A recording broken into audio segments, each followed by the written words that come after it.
तो हेलो दोस्तों, कैसे हैं आप लोग। स्वागत है शैडो एक्सप्लेन में। तो चलिए शुरू करते हैं। इस एपिसोड की स्टार्टिंग में हम लीना और यूफेमिया को ताका के बारे में बात करते हुए देखते हैं, जहां लीना कहते हैं कि मैं ताका की एबिलिटी के बारे में जितना हो सके जानने की कोशिश कर रही हूं, लेकिन मुझे सबसे ज़्यादा तो यह जानना है कि क्या वो मुझे मार सकता है या नहीं। तो वहीं दूसरी तरफ ताका और तोमो जब होटल से बाहर निकलते हैं तो देखते हैं कि पूरी सिटी में हर तरफ ज़ॉम्बीज़ ही ज़ॉम्बीज़ है, जो कि ना दूसरे लोगों पर अटैक कर रहे थे। ताका कहता है कि अगर हम चाहें तो इनके बीच में से बचकर जा सकते हैं, जिस पर तोमो कहते कि क्या इन लोगों को ऐसे ही छोड़ना सही रहेगा।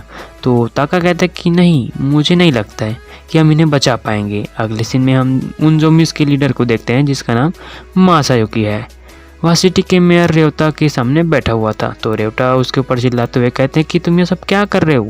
इस सिटी को संभालने की जिम्मेदारी मुझे मिस लीना ने दी है, इसलिए अपने ज़ॉम्बीज़ को लेकर यहाँ से निकल जाओ। जिसके जवाब में मासायोकी कहता है कि मैं यह सब मास्टर लीना के ऑर्डर पर कर रहा हूँ, जो सुनकर रेवता काफ़ी शौक हो जाता है। इसके बाद मासायोकी सिटी में अनाउंस करके अपने ज़ॉम्बीज़ को रुक जाने के लिए कहता है, और फिर वह कहता है कि क्या हानाबुसा के सारे लोग मेरी बात सुन सकते हैं। मेरा नाम है मासायोकी।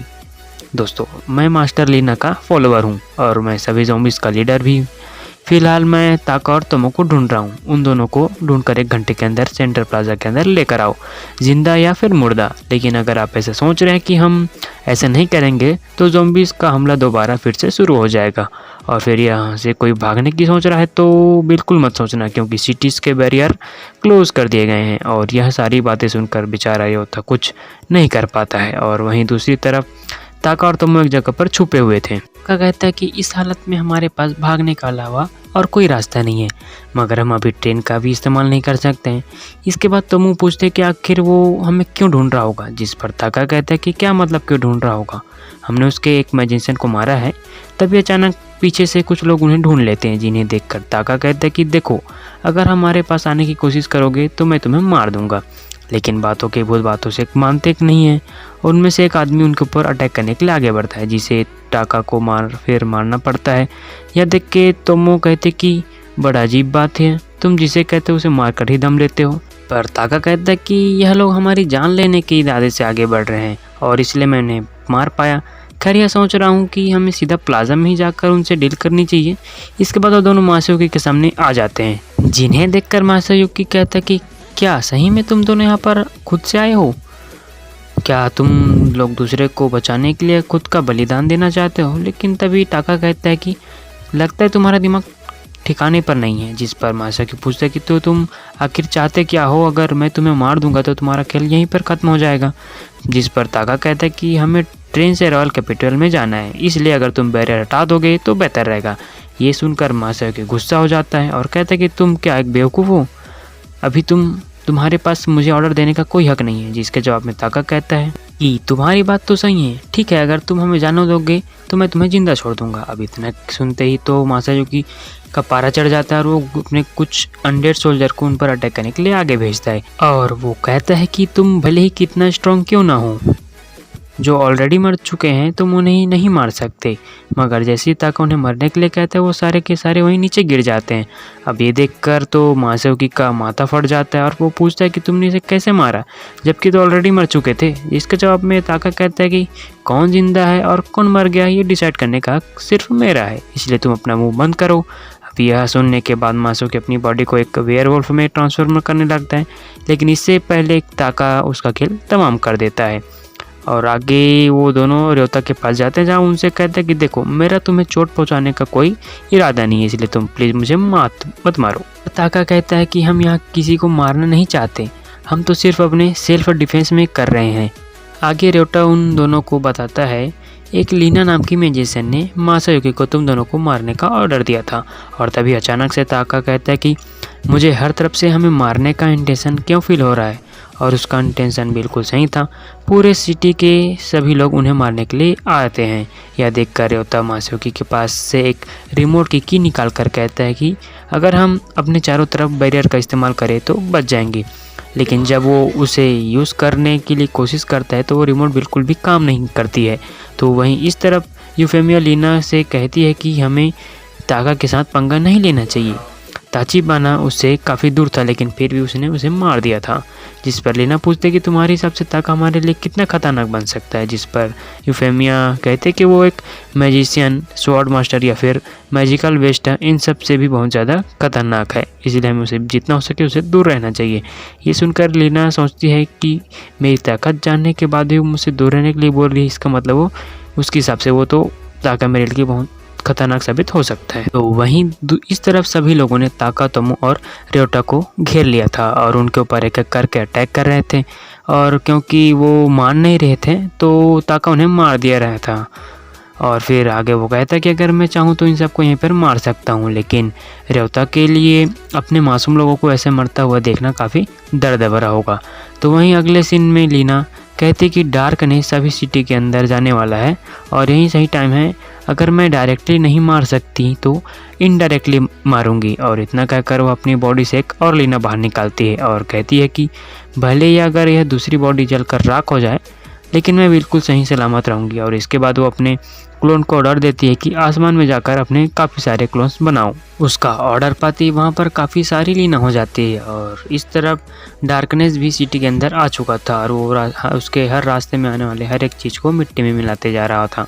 तो वहीं उधर लीना अपने क्लोन से कहती कि जब वो डार्कनेस अजीब हरकतें करने लगे तब तुम पूरी सिटी को तबाह कर देना। अजीब हरकत से मतलब है मेरा कि जब डार्कनेस अटैक करे या फिर मारा जाएगा। तो वहीं जब इस तरफ तोमो पूछते क्या तुम उसे मार सकते हो, तो ताका हाँ में जवाब देता है और यह सुनकर रेयोता उसे सिटी को बचाने के लिए रिक्वेस्ट करने लगता है, जिस पर ताका उसकी तरफ देखकर मरने के लिए कहता है। तो डार्कनेस वहीं पर निपट जाता है, मगर तभी अगले ही पल सिटी के ऊपर आसमान से अटैक होने लगते हैं, जिससे पूरी सिटी तबाह होने लगती है। और यह देखकर रेयोता ताका से कहता है कि तुम्हें इसके बारे में कुछ करना चाहिए, जिसके जवाब में ताका कहता है कि तुम्हारे लिए बोलना आसान है, लेकिन मुझे पता भी नहीं है कि यह क्या चीज़ है। तभी तोमो कहते कि मुझे यकीन नहीं हो रहा, लेकिन ये एक रेड ड्रेस पहनी हुई लड़की है जो कि काफ़ी तेज़ी से सिटी पर अटैक कर रही है। यह सुनकर ताका समझ जाता है और कहता है कि यह सब जरूर मिस लीना है। आगे तोमो ताका से पूछते कि क्या तुम उसे मार सकते हो, पर ताका कहता है कि उसका अटैक मेरी तरफ नहीं है और ये लीना इतनी तेज़ी से अटैक कर रही है कि मैं उसे देख भी नहीं पा रहा हूँ। जिस पर तोमो रेयोता से पूछते कि आखिर इतने सारे लीना एक साथ कैसे अटैक कर रही है। तो रेयोता बताता है कि मिस लीना अपनी जितनी चाहे उतना कॉपी बना सकती है। तभी ताका कहता है कि अगर वो डायरेक्टली मेरे ऊपर हम अटैक करेगी तो मैं उसे मार सकता हूँ। तो रेयोता क्या करता है कि वो अपनी एबिलिटी से सिटी का एक होलोग्राम निकालता है और कहता है कि जहाँ तक मैंने ऑब्जर्व किया है उसके हमले को, तो एक पैटर्न में चल रहे हैं। वह एक जगह पर 2 बार अटैक नहीं करती है और उसका अगला अटैक पिछले वाले के दूर होता है, इसलिए हमें शहर के बीच में जाकर वहाँ इंतज़ार करना चाहिए।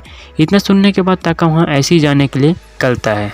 तो रेयोता उसके रोक कर कहता है कि रुको, मैं एक साथ वहाँ पर टेलीपोर्ट कर सकता हूँ। इसके बाद जैसे ही वो सिटी में टेलीपोर्ट होते हैं, उनके ठीक सामने लीना का अटैक हो जाता है और इसलिए वो उसे अटैक की तरफ भाग कर जाता है और ताका उसे मरने के लिए कह देता है और घोस्ट उनके ऊपर एक शील्ड बना देती है, जिसके धमाके के कारण वो लोग बच जाते हैं। और आगे हम देखते हैं कि वहाँ पर एक एक करके सभी लीना मारकर नीचे गिरने लगते हैं। यह देखकर असली लीना सोच रही थी कि एक अमर वैम्पायर कैसे मर सकती है। तभी यूफेमिया उसे पूछते हैं कि आखिर यह सब हुआ कैसे, जिस पर लीना कहती है कि वह सारी लीना एक ही टेम्पलेट से बनी हुई थी, इसलिए उसने कोई निशाना बनाकर सबको मार दिया। तो अगली बार मुझे एक दूसरे से अलग कॉपी बनाने की ज़रूरत है। लीना इतना ही बोल रही थी कि अचानक से उसकी बॉडी पर भी इंस्टेंट डेथ की मैजिक का असर हो जाता है और वो सोचते कि मेरी मेन बॉडी जो कि एक डायमेंशन में है वो कैसे मर सकती है, आखिर ये हो कैसे सकता है।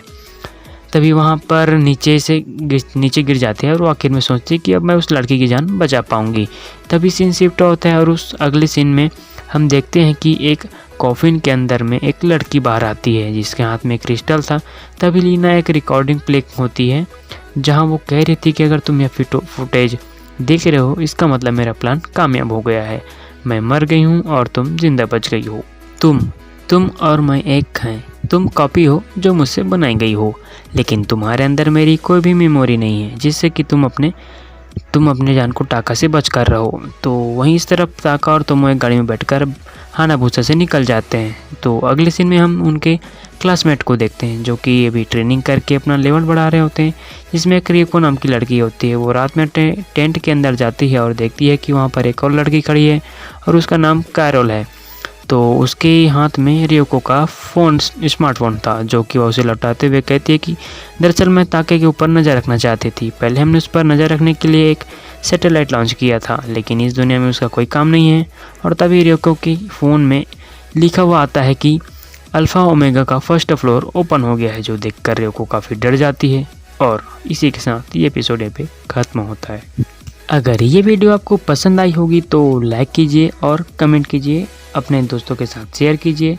मिलते हैं किसी और वीडियो में, तब तक के लिए टाटा बाय बाय सायोनारा।